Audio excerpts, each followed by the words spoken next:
अस्सलाम वालेकुम। Chapter number 18 atomic and nuclear physics का जो टॉपिक आज हम डिस्कस करने जा रहे हैं वो है फिशन रिएक्शन, या जिसको हम न्यूक्लियर फिशन भी कहते हैं। हम न्यूक्लियर रिएक्शंस के बारे में पढ़ने जा रहे हैं। तो आज की वीडियो के अंदर हम फिशन रिएक्शन के बारे में बताएंगे आपको। नेक्स्ट वीडियो के अंदर हम फ्यूजन रिएक्शन के बारे में आपको बताएंगे। तो फिशन रिएक्शन जो है ये बेसिकली होता है, और एटम बम के अंदर भी हम फिशन रिएक्शन का ही इस्तेमाल कर रहे होते हैं, यानी यही एटम बम के अंदर रिएक्शन हो रहे होते हैं। अब इसकी अगर हम डिस्कवरी पे बात करें तो ऑटोहान और स्टार्च जो थे उन्होंने 1939 के अंदर इस चीज को ऑब्जर्व किया। उन्होंने एक न्यूट्रॉन को यूरेनियम के आइसोटोप जिसका एटॉमिक नंबर 92 था, एटॉमिक मास नंबर 235 था, उसके ऊपर बमबार किया। जब उन्होंने उसके ऊपर बमबार किया तो उनका ख्याल ये था, क्योंकि ये एक हैवी न्यूक्लियस है, ये एक लाइटर हमारे पास न्यूट्रॉन जो है जिसका एटॉमिक नंबर 0 और एटॉमिक मास नंबर 1 है, ये उसको जज़ब कर लेगा। लेकिन ऐसा नहीं हुआ, बल्कि क्या हुआ कि यूरेनियम का आइसोटोप जो था वो 2 न्यूक्लाई के अंदर जो है वो स्प्लिट हो गया। अब न्यूक्लियर रिएक्शन जो है या न्यूक्लियर फिशन जो है, बेसिकली अगर इसको आप इसकी अहमियत को जानना चाहें तो अब इस बात से इसका अंदाजा लगा सकते हैं कि जब अमेरिका ने हिरोशिमा नागासाकी जापान के जो शहर थे जब उन पे एटम बम गिराया तो वहां पे जो टेम्परेचर था वो 4000 डिग्री था। अब ये इतना ज्यादा टेम्परेचर है कि इससे इंसान जो है वो हवा के अंदर वेपोरेट हो जाता है। और इस न्यूक्लियर फिशन में जो कि एटम बम के अंदर ये टेक्नोलॉजी इस्तेमाल होती है, और इसमें क्या होता है कि 1 सेकंड के 1000वें हिस्से में 70,000 यानी 70,000 लोग जो थे वो हवा के अंदर वेपोरेट हो गए थे, वो वेपर्स बन के उड़ गए थे हवा के अंदर जब एटम बम गिराया गया था हिरोशिमा नागासाकी पे। तो इस बात से आप अंदाजा लगा सकते हैं कि रिएक्शन जो है या फिशन रिएक्शन जो है ये कितना खतरनाक है। अब हम फिशन रिएक्शन को जो है वो डिफाइन कर लेते हैं कि बेसिकली फिशन रिएक्शन होता क्या है। Splitting of unstable nucleus into stable nuclei by absorbing a slow moving low energy neutron is called fission reaction. Fission reaction क्या है, जिसमें हम एक अनस्टेबल न्यूक्लियस होता है उसके ऊपर एक न्यूट्रॉन की बम्बारमेंट करते हैं जिसकी लो एनर्जी होती है न्यूट्रॉन की, जिसका एटॉमिक नंबर 0 और एटॉमिक मास नंबर 1 होता है। तो जब इसको हम न्यूक्लियस के ऊपर मारते हैं, हैवी न्यूक्लियस जो कि हमारे पास यूरेनियम का एटम है, इसके ऊपर हम बम्बार करते हैं तो इससे वो 2 हिस्सों में तकसीम हो जाता है। इस प्रोसेस को हम बोलते हैं कि ये है फिशन रिएक्शन। अब फिशन रिएक्शन के नेक्स्ट पॉइंट बताने से पहले मैं आपको न्यूक्लियर ट्रांसपोर्टेशन जो होती है उसके बारे में जरा बता दूं। एक न्यूक्लियर ट्रांसपोर्टेशन होती है नेचुरल ट्रांसपोर्टेशन होती है, यानी नेचुरल जो ट्रांसपोर्टेशन होती है वो क्या है, जिसमें अनस्टेबल न्यूक्लियस जो होता है वो खुद ब खुद स्टेबल न्यूक्लाई के अंदर चला जाता है। और दूसरा जो है वो है आर्टिफिशियल ट्रांसपोर्टेशन। अब आर्टिफिशियल ट्रांसपोर्टेशन क्या है, इसमें हम खुद से ऐसी ट्रांसपोर्टेशन कराते हैं कि हम जो हमारे पास अनस्टेबल या स्टेबल हमारे पास न्यूक्लाई होते हैं उनके अंदर हम न्यूट्रॉन, प्रोटॉन या अल्फा पार्टिकल की उनके ऊपर बम्बारमेंट करते हैं, उनको जज़ब करवाते हैं जिससे वो रेडिएशन खारिज करते हैं और वो भी 2 हिस्सों के अंदर स्प्लिट हो जाते हैं। तो बेसिकली फिशन रिएक्शन के अंदर हम आर्टिफिशियल ट्रांसपोर्टेशन के बारे में ही देखेंगे, और ये एक आर्टिफिशियल ट्रांसपोर्टेशन की एक बेहतरीन एग्जांपल है। अब देखते हैं इसका पिक्टोरियल रिप्रेजेंटेशंस ऑफ फिशन। क्या हुआ कि हमारे पास यहाँ पे एक यूरेनियम का आइसोटोप था, यूरेनियम के आइसोटोप 235 को हम यहाँ पे इस्तेमाल कर रहे हैं जो कि एटम बम के अंदर भी इस्तेमाल होता है। अब इसका एटॉमिक नंबर अगर देखा जाए तो इसका एटॉमिक नंबर 92 है, एटॉमिक मास नंबर 235 है। इसके ऊपर हमने एक न्यूट्रॉन को बम्बार किया तो यूरेनियम के इस एटम ने क्या किया, इसने इस न्यूट्रॉन को अपने अंदर जज़ब किया और क्या हुआ, ये इंटरमीडिएट स्टेट में चंद सेकंड्स के लिए गया। इंटरमीडिएट स्टेट क्या होती है इसका मैं आगे चल के आपको बताता हूं। तो थोड़े सेकंड्स के लिए इसने अपने आप को काबू करने की कोशिश की, लेकिन उसके बाद क्या हुआ, ये 2 हिस्सों के अंदर स्प्लिट हो गया। वो 2 पार्ट्स या 2 न्यूक्लाई जिनके अंदर ये स्प्लिट हुआ वो कौन कौन से हैं, एक को हम नाम दे रहे हैं क्रिप्टॉन का और दूसरा हमारे पास है बेरिलियम। क्रिप्टॉन का जो एटॉमिक नंबर है वो 36 है और क्रिप्टॉन का जो एटॉमिक मास नंबर है वो 92 है। और बेरियम का एटॉमिक नंबर 56 है और बेरियम का जो एटॉमिक मास नंबर है वो कितना है, वो 141 है। और प्लस में हमारे पास 2 या 3 न्यूट्रॉन जो है इस प्रोसेस में खारिज होते हैं। तो यहाँ पे हम आपको 3 न्यूट्रॉन दिखा रहे हैं, प्लस हमारे पास क्या होती है, एनर्जी हासिल होती है। यानी कि फिशन रिएक्शन में हमने एक हैवी न्यूक्लियस के ऊपर एक न्यूट्रॉन को बमबार किया और उसके बाद वो चेंज हुआ आगे चल के हीलियम 236 और 92 जो कि इसका एटॉमिक नंबर है इसमें चेंज होता है और ये चंद सेकंड के लिए ऐसी सूरत इसकी बरकरार रहती है और ये क्या होता है, ये फिर आगे सेपरेट हो जाता है क्रिप्टॉन और बेरियम में और प्लस 3 न्यूट्रॉन और बहुत ह्यूज क्वांटिटी में हमारे पास एनर्जी आती है। कितनी एनर्जी आती है इसका वीडियो में आगे चल के मैं आपको बताता हूं, तो इसलिए वीडियो को एंड तक क्लास भी देखिएगा। अब बात करते हैं इंटरमीडिएट स्टेट क्या है। जब यूरेनियम 92-235 पे एक न्यूट्रॉन हमने अब्सॉर्ब करवाया तो ये चला जाता है जी 92, यूरेनियम 92 एटॉमिक नंबर इसका, एटॉमिक मास नंबर 236 में चला जाता है। ये स्टार बना के इसको मैंने थोड़ा आपको डिफरेंस बताया इसमें कि ये 236 है, यूरेनियम का आइसोटोप 236 है।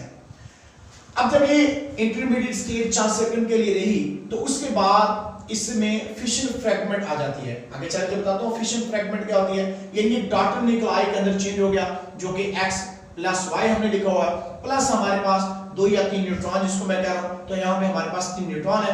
न्यूट्रॉन का एटॉमिक नंबर 0 है, एटॉमिक मास नंबर क्या है, 1 है। तो यानी कि ये इसकी होती है इंटरमीडिएट स्टेट। अब बात करते हैं कि फिशन फ्रैगमेंट क्या होती है। The nuclei formed by the splitting of unstable nuclei. Unstable nuclei का भी जरा क्लियर कर दो कि ऐसे एलिमेंट जिनका एटॉमिक नंबर 82 से ग्रेटर होता है वो खुद ब खुद रेडिएशन खारिज करते हैं। ऐसे एलिमेंट जिनका एटॉमिक नंबर 82 से कम होता है वो खुद ब खुद रेडिएशन खारिज नहीं करते।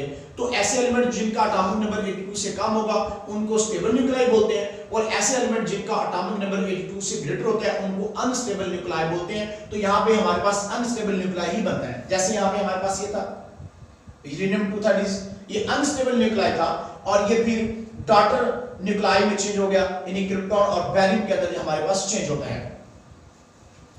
तो इसको हम क्या बोलते हैं कि the nuclei formed by the splitting of unstable nuclei are called fission fragment. In above reaction x and y are fission fragment. अब अबव रिएक्शन से भी ये रिएक्शन हमारा है, तो इसमें हमारे पास x और y क्या है, x और y हमारे पास फिशन फ्रैगमेंट है और यूरेनियम 236 हमारे पास क्या है, ये इसकी इंटरमीडिएट स्टेट है, यानी इसकी ये दरमियानी हालत है।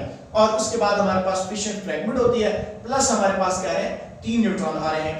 अब फिशन ऑफ यूरेनियम 92-235 हमारे पास क्या होती है, इसको देखिए जरा।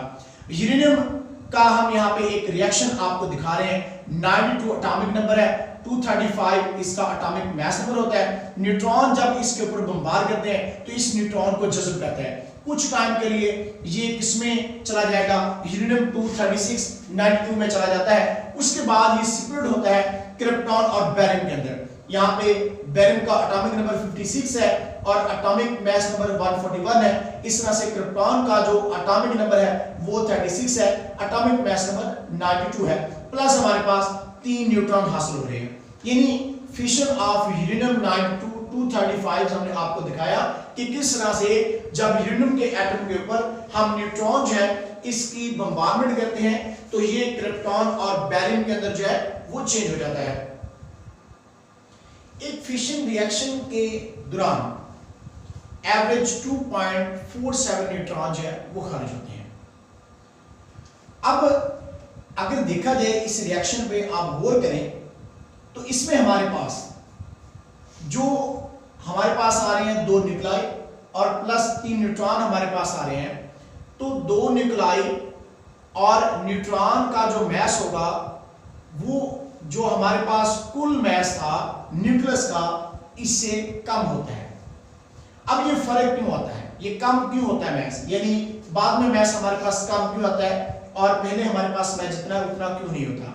तो ये आइंस्टाइन की mass energy equation E = mc² के मुताबिक होता है।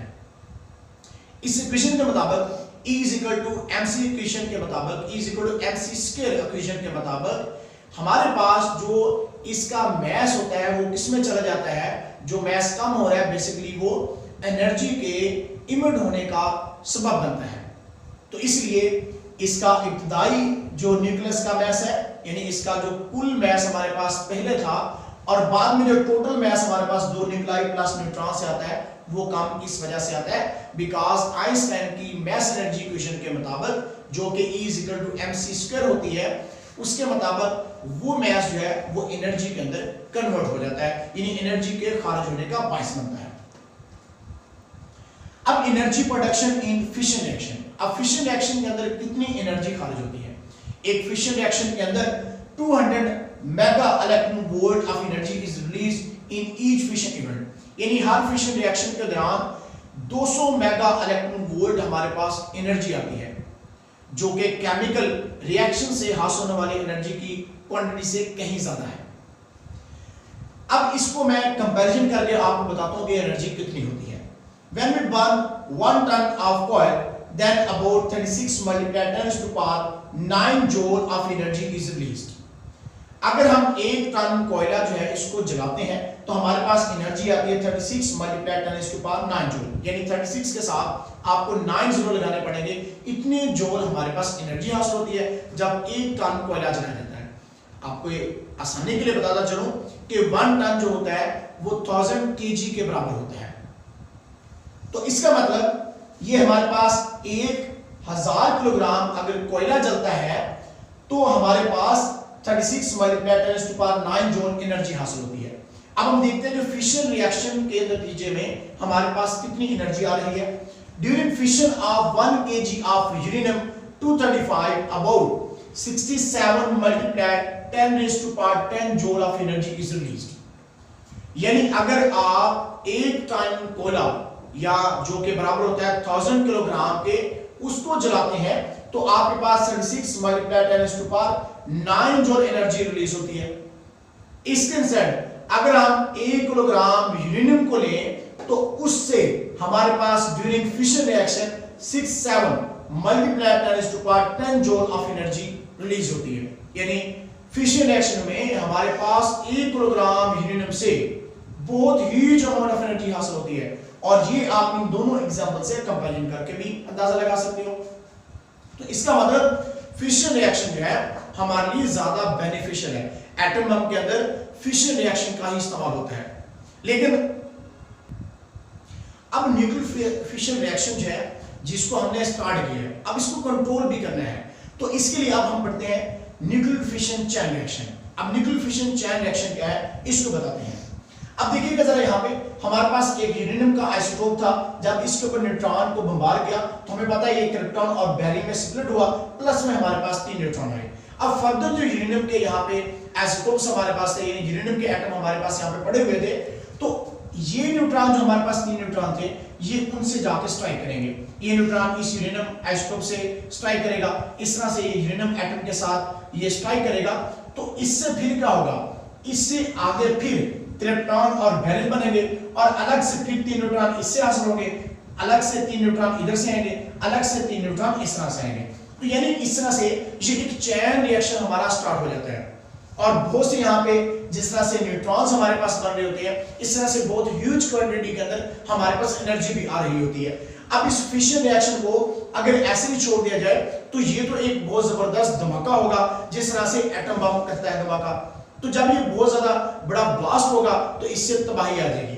तो इसको हमने फिर कंट्रोल करने का तरीकाकार बनाया हुआ है। इसके लिए हम कैडमियम या बोरॉन के रॉड जो है उनको इस्तेमाल करते हैं। आप यहाँ पे देख सकते हैं, यहाँ पे जो इंस्ट्रूमेंट जिसमें मतलब ये फिशन रिएक्शन हो रहा होता है उसको मैंने जरा यहाँ पे आपको हाईलाइट करके दिखाया हुआ है। ये कंट्रोल फिशन रिएक्शन जो है वो कैसे होता है, इसमें हमारे पास जो मॉडरेटर है उनको हमने ब्लैक कलर से यहाँ पे दिखाया हुआ है और कंट्रोल रॉड को हमने रेड कलर से यहाँ पे दिखाया हुआ है। और यूरेनियम फ्यूल जो है जिसके अंदर यूरेनियम एटम्स है, यूरेनियम के आइसोटोप्स हैं, उनको हमने यहाँ पे ब्लू कलर से मेंशन किया हुआ है। अब देखिएगा जब यहाँ पे न्यूट्रॉन इस यूरेनियम से आके स्ट्राइक करता है, यानी इसके ऊपर हम बमबार करते हैं, तो इससे क्या होता है, इससे हमारे पास न्यूट्रॉन यहाँ पे निकलने लग जाते हैं, प्लस में हमारे पास क्या होता है न्यूक्लाई यानी क्रिप्टॉन और बैरियम में ये सेपरेटेशन होना शुरू हो जाती है। अब क्या होता है, तो जो हमने यहाँ पे कंट्रोल रॉड लगे हुए हैं इनको हम इसके अंदर डिप करते जाते हैं। अब जितना कंट्रोल रॉड हम ज्यादा डिप करते जाएंगे उतने यहाँ से जो न्यूट्रॉन निकलेंगे ये उनको क्या करेंगे, कंट्रोल रॉड उनको जल्ब करना शुरू कर देंगे। तो इस तरह से जब फुली हम इनको यानी कि इसके अंदर इमर्स कर देंगे, इसके अंदर डुबो लेंगे, तो ये न्यूट्रॉन को ज्यादा जज़ब करने लग जाएंगे, जिससे रिएक्शन क्या होता जाएगा, स्लो होता जाएगा, यानी रिएक्शन सुस्त होता जाएगा। तो इस तरह से हम फिशन रिएक्शन के जो चैन का प्रोसेस है यानी चैन रिएक्शन जो स्टार्ट हो जाता है इसको हम इस तरीकाकार से कंट्रोल करते हैं और फिर इस एनर्जी को न्यूक्लियर रिएक्टर्स के अंदर हम इस्तेमाल करते हैं।